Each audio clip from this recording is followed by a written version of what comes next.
મુજબ જોવા જઈએ તો ક્યારેક ઉત્તરાયણ 14મી જાન્યુઆરી, ક્યારેક 15મી જાન્યુઆરી આવતી હોય છે. આ વખતની ઉત્તરાયણ અંગે જોઈએ તો પતંગ વેચવા માટે પતંગ ચડવામાં કેવું પવન રહે છે તેની ગતિવિધિ જોવામાં આવતી હોય છે. તો ભિન્ન ભિન્ન ભાગોમાં આપણે પવનની ગતિવિધિ જોઈએ તો લગભગ પરોળીના ભાગમાં, અમદાવાદના ભાગોમાં લગભગ પરોળીએ 7 કિલોમીટર, ક્યારેક 9 કિલોમીટરનો પવન રહેવાની શક્યતા રહે છે. મહેસાણામાં પણ 9 કિલોમીટરથી 7 કિલોમીટર, પાલનપુરમાં 8 થી 7 કિલોમીટર, મહુવા, ભાવનગર, પોરબંદરમાં થોડો પવનની ગતિ થોડી વધારે રહે છે. ગાંધીધામમાં પવનની ગતિ વધારે રહે છે. જામનગરમાં પણ પવનની ગતિ લગભગ 9 કિલોમીટરની આસપાસમાં રહેવાની શક્યતા રહે છે સવારે. રાધનપુરમાં 9 કિલોમીટર આસપાસ, વિરંગામાં 10 કિલોમીટરની આસપાસ, દરિયા કિનારે 12 કિલોમીટરની આસપાસ, સુરતમાં 9 કિલોમીટરની આસપાસ રહેવાની શક્યતા રહે છે.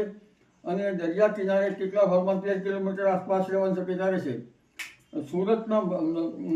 સુરતમાં વિન્ડ ગસ્ટ જોવા જઈએ તો લગભગ 26 કિલોમીટરની રહેવાની શક્યતા રહે છે. એટલે સામાન્ય રીતે પરોળિયાના અને સવારના ભાગમાં પવનની ગતિ 9 થી 7 કિલોમીટર રહેવાની શક્યતા રહે છે.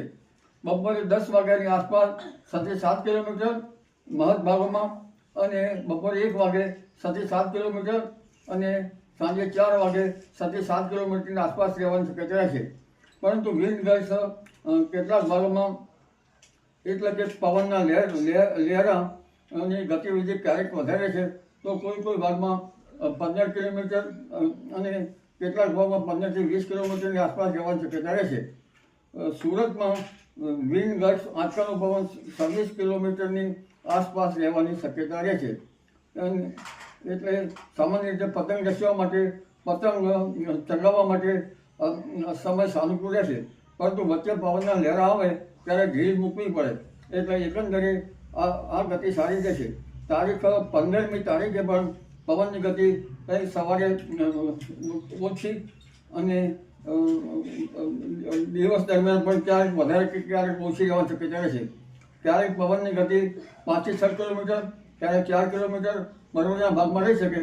અને લગભગ 15મી તારીખે પણ પતંગ વેચવા માટે પવન ચગાવવામાં થોડીક હરકત વચ્ચે પવન ચગાવવાનું સાનુકૂળ રહેશે.